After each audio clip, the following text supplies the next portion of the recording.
Hello, welcome back to another episode of Full Circle with me, Onyx. And in the first video, it was an introduction to developing your psychic abilities. And I really thought we were just going to go right into some other material. But apparently, the whatever source I'm channeling wanted to lay out a foundation. And that foundation was kind of getting over, taking a review, to kind of taking inventory on ourselves. And it's the realization that no matter what you want to do in life, the only obstacle is you. So, and that part of you is probably just your belief system, like an attitude.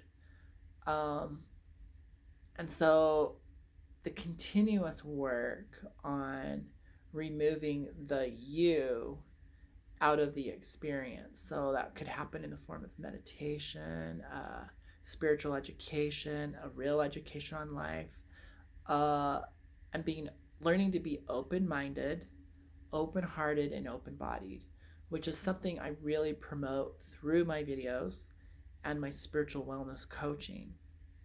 When you are open-minded, you can now receive. So, kind of like Karate Kid and the Asian way. If the teacup is full, I can't put anything new in there. So, this whole attitude of I am right, you are wrong, I'm the psychic, I'm getting information better than you could get it. No. And yes. So, there's a little paradox there. When to go get a psychic reading is when you're not feeling clear, when your head is full of crap and you are not in alignment with yourself. So I would call that a spiritual emergency. When most people who get readings probably aren't doing it for the right reason. They're bored, they're afraid, uh, they're addicted. There's a lot of people who are addicted to readings. It's like, it's almost like in the casino, like the slot machines. Like gambling is an addiction. You hear the little sounds, you see the 777 cherries, or, whatever it is. And the risk and the excitement you get involved, you get very engaged in it. And you go from one excitement to the next, and we get addicted to the drama.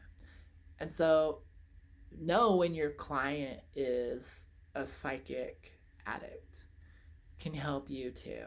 Uh, because honestly, you could give them a whole bunch of bullshit and they don't care because they're getting addicted to it.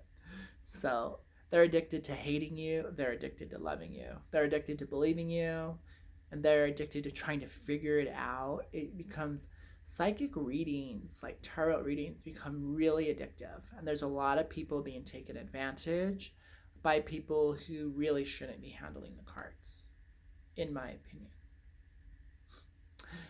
So, as we develop our psychic abilities with integrity, with sincerity, uh, and with a real spiritual desire, I classify spirit as unknown realities that are obviously better.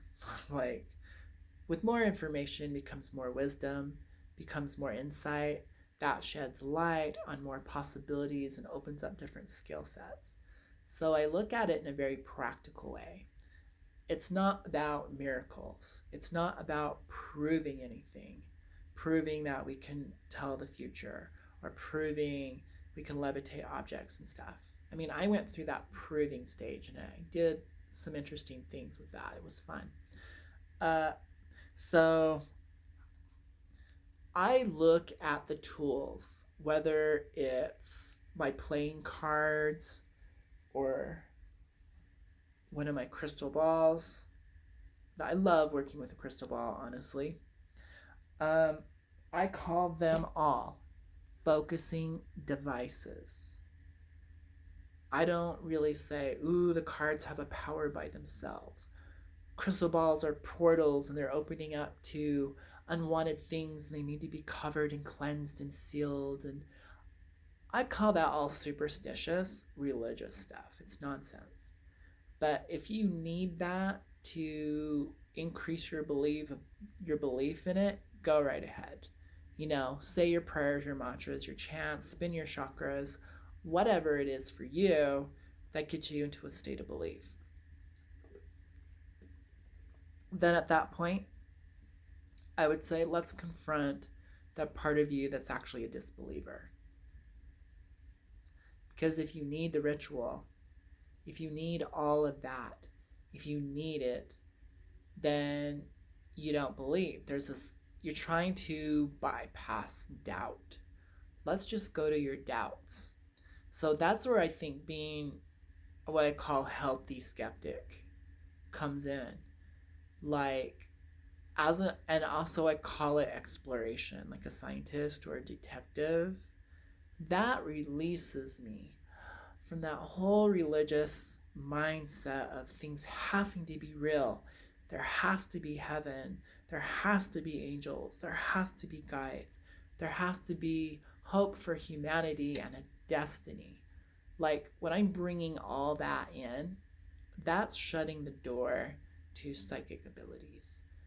Because we said open minded, open hearted, open bodied. So maybe that will help you, because honestly, I have a few friends, and the more I look and examine and observe and see it from different angles, there's the agenda that some people are so invested in like religion and spirituality that everything, all the symbols, all the uh, meaningful coincidences in life, uh, all point to this like God, this deity, this purpose for humanity. And I would say that's an agenda. And it's getting in the way of something greater to come in.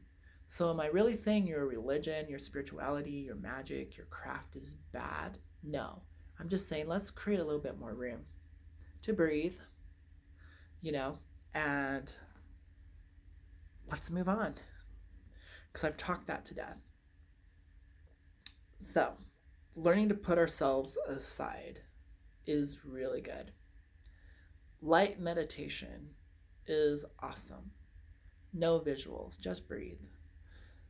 Get in touch with you, feel your own body. Ground, center, and align with the present moment. Being present helps you dial in to this time and space. There's a lot of people who are working with upper chakras, who will be attracted to this video and videos like this, because it's spirituality, it's psychic abilities, it's other dimensions. And so naturally, we go about it in a very backwards way in the West, when in reality, start at the bottom of the mountain, work your way up. When you have that strength and foundation, then when you're at the high altitudes of spirit, you can handle it. Also, come back down. Bring that information down. So a lot of people are having psychic and spiritual experiences, but they don't know how to process it and bring it down, turn it back into language, turn it back into images in their mind that are meaningful and correct, and deliver that information to a client or the world.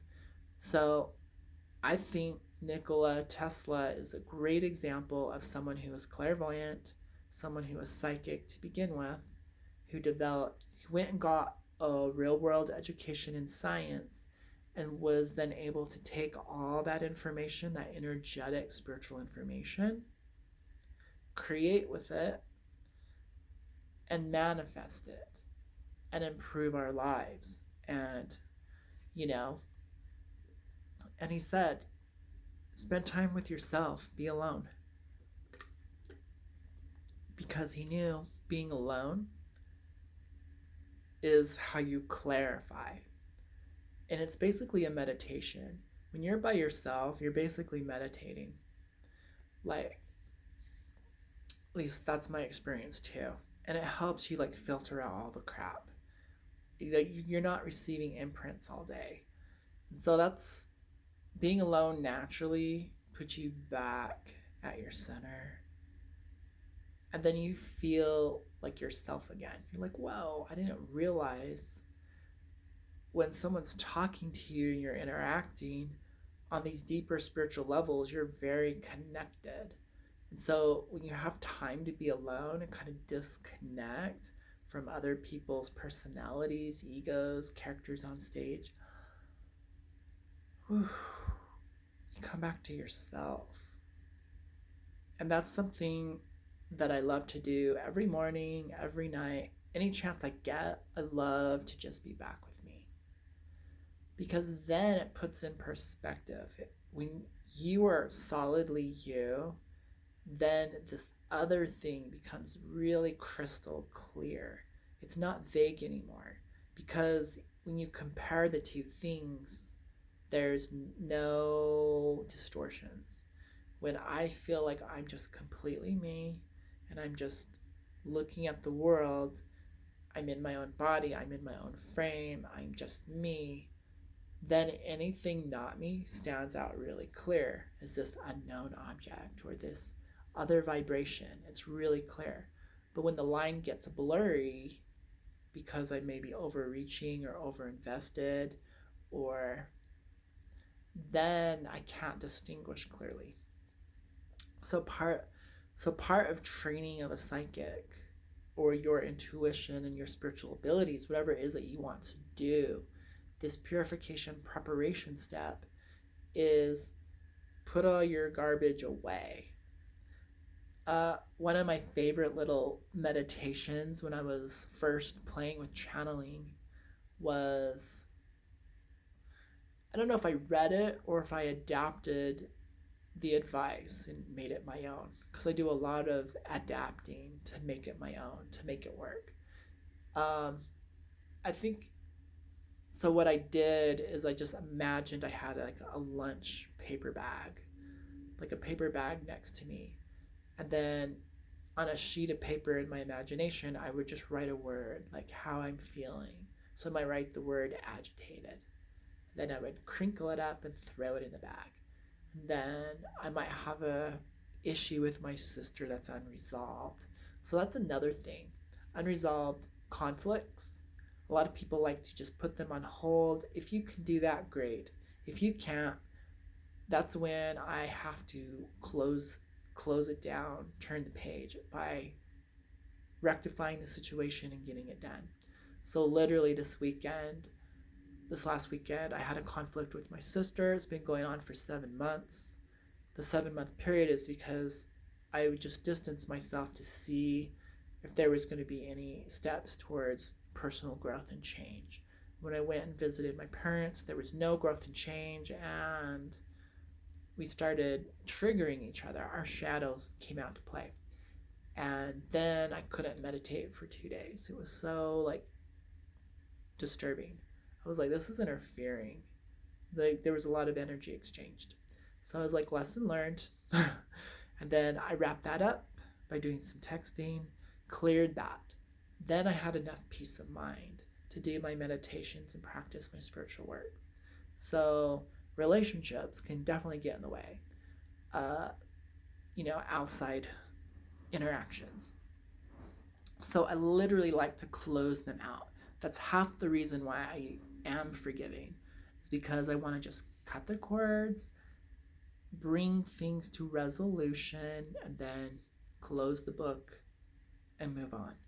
Because I need to be clear, empty, and just freaking clear like a crystal to let that all happen. So it's a never-ending process. So eliminate the idea of you getting there. Instead, see it as many levels of becoming clearer and clearer, more mindful, more aware. Yeah, let's just kind of move on. So yes, our tools, our focusing devices, our tools hinder us as much as they help us. And so there's that balance. So let's pick a card for us reading today, watching the video. Let's pick a worthy card. There we go. Here we go. 10 of Wands. And on the bottom it says the word oppression. And we were talking about things that hindered us, but we're also moving on.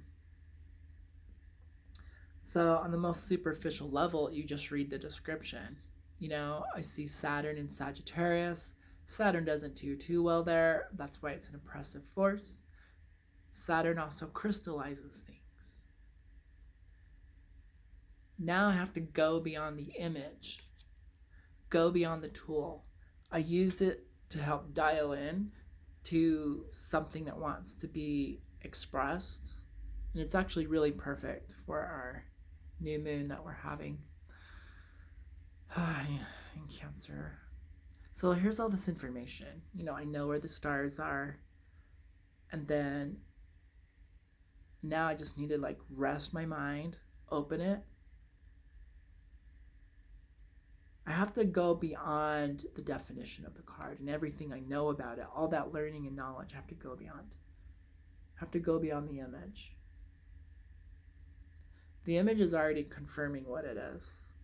Because I already know through my Kabbalah training that Saturn and Bina and the City of Lights, getting past your biggest fears, going beyond the threshold to enter the higher realm that's beyond form. We've already talked about all this in the videos. So I see the card as more of a reflection. But what I actually see is beauty. And it's mirrored back to us symbolically with the orange and the fiery, and knowing that Bina is the place where Aleister Crowley called the city of crystals and diamonds, representing structure. Now I have to open up my intuition. We'll just kind of go beyond all that.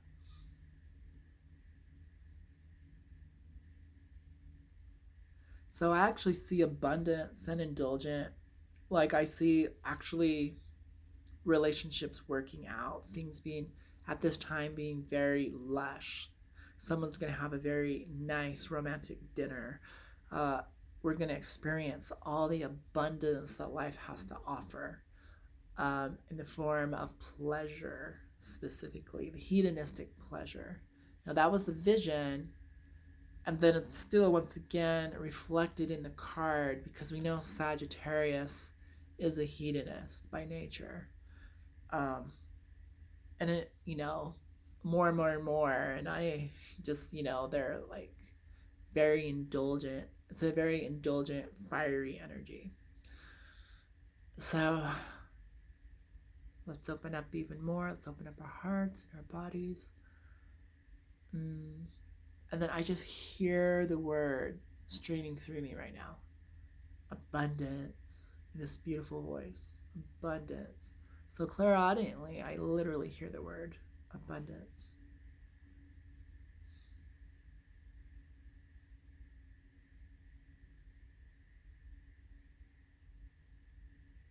And then I hear a mantra or affirmation. I give myself permission to receive the abundance.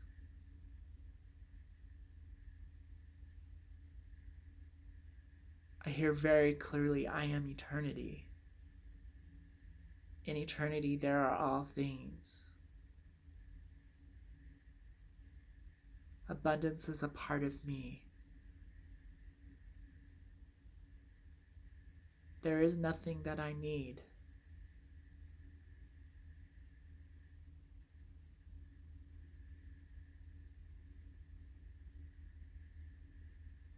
All things are a part of me.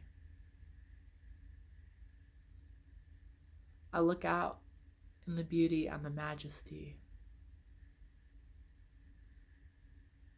Appreciation. fills my heart, uplifts my being into states of ecstasy.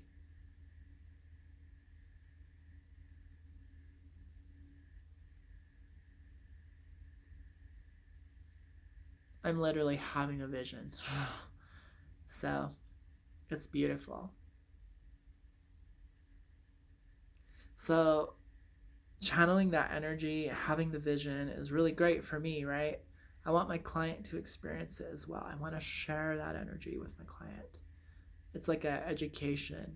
It's helping them rise to a higher state of awareness through my clairvoyance, through my clairaudience that I didn't know I had. Uh, so there is an energy exchange going on.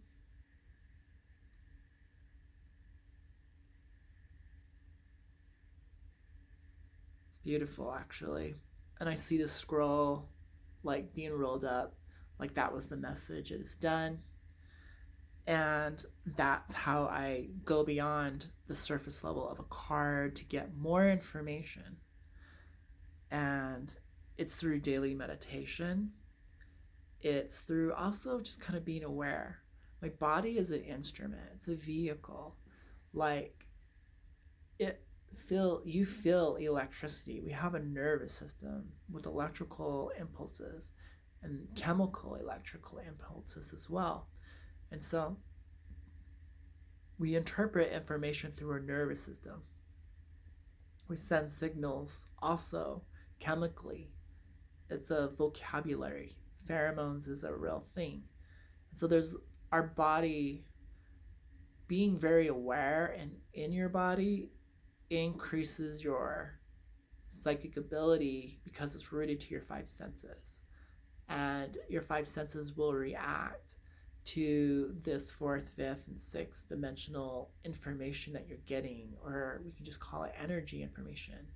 So then when you're reading energy, you might smell roses, or you might have inner visions like me, and go to having things shown to you that are way more beautiful than this world. Because, like, literally, when I was looking through that being's eyes, everything was so magnified in its radiance, in its glory, in its perfection. And my vocabulary, my words had to change to match these new images, these new colors that were being. So the visions, they're manifestations of the energy that I'm tapped into. My own mind is creating these visions, very possibly. And so the liberation of abundance, you know, the lack of limitation, which was opposite of what the card was saying, oppression. Uh, I needed a vocabulary upgrade as well. So it's really easy to find less words. If I had, maybe if I was more linguistically inclined and hung out with people who also really like words, I would have a broader spectrum to express those things. So, which kind of goes spontaneously, here we go, sitting with a real person, having an actual connection, which is something that I think a lot of the virtual readings like Zoom and whatever, or mass readings online don't give you. Like, when the energy comes in, you feel it. And it fills my aura up and it fills the space up. It's like, it's really clear that there's a being here. Like, I remember when I used to hang out with my best friend at the very beginning, uh, they'd be like, we hear this sound. It's like a hum, like it's a roar. And I'm like, yeah, I know what that is. It's with me all the time, especially when I do artwork. When that, like, spiritual channel opens up and I hear the universe, they could hear it too. They're all very spiritually inclined. They were like Scorpios, extra sensitive. built hear subaudial sounds. And so they picked up on it. They're like, whoa. And I'm like, yeah, that's a thing. I mean, you don't hear it in the grocery store. You don't hear it in traffic. You hear it when we're just really quiet and there's not a lot of disturbances. You can hear the sound of the universe. And for channels, it can be louder because it's like a window is open. There's like a spiritual window open into the universe. And so you hear things more, or you're more sensitive. So it looks like we only have about 5 minutes. And speaking of this, we'll just have a little story time. I was working as a tarot reader in a New Age store years ago, like when I was like 19. And we would have a medium come to the shop like once a month. And she was really famous at the time.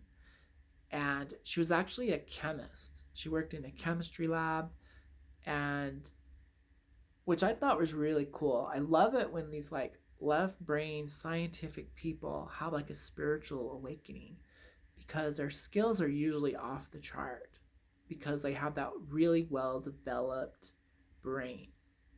And then when you add the spiritual element, they're good to go at a very high level. And so it's really not uncommon to have people with like scientific backgrounds all of a sudden opening up to clairvoyance and clairaudience especially, and taking off rapidly into the psychic world. And the dichotomy is so strong, the polarity is so strong, there it's really clear for them, versus people who've been like religious and spiritual and never known and been in a room full of doubters. It's hard to have that clear, solid, new experience hit you hard. But anyways, I was like, I don't really believe in all this kind of stuff because I think most people suck, and that's my own belief system at the time. I was young, and no one around me was doing this kind of stuff. So I really didn't have a good idea of what's been going on. I didn't know people were always doing this stuff. So anyways, of course, the universe set it up. I met her. I sat at her table. I saw this gold light up on the ceiling, like a portal open up. And she said a certain goddess's name, saying that she was with me. And I never felt that sensation before. And I burst out into tears. I was like, what is going on? I see this energy. I feel this light. And I feel a connection. Then I went home and had a dream about this goddess. And it was really powerful. And yeah, it convinced me. And the energy in the room was outrageous. So I got to have an experience with a medium who's really channeling a divine being or a powerful archetype from the super consciousness level. And so I can never deny what I felt and the experiences I had being in front of a real medium. So I'm like, so then it made it really clear. It was like, wow. So I would encourage you to get live sessions in person with a real reader. And then I would also encourage you to fill it out. Like, I feel like especially live, like if you like go to a place that has psychics, like a bookstore, a mystical store, talk to them, because usually you can feel it in their aura, and they might start telling you very prophetic things just in their conversation. We usually can't help it. I remember I used to always do a free one card. Like, I'd have the card spread out. I'm like, yeah, have a free one card. I'll give you 5 minutes. Big deal. It's not greed. It's good customer service. And you need to get to know me. Like, I wouldn't get a massage from someone I didn't know. So let me get to know you. And so same with a reader. Why would you go get a reader from a stranger that you don't know anything about? It's like so it's like And so you have a friendly conversation. See if you jive. And if you do, go for it. And then I guess beware of hungry, thirsty readers out there that are just roping you in with kindness. You know, love bombing and just a little open. Like you're their catch of the day. Like I noticed a lot of that going on. So fill it out. And if you feel drawn, go for it. Go have an experience so you know what to look for in your own personal development. So let's just leave it at that for this video.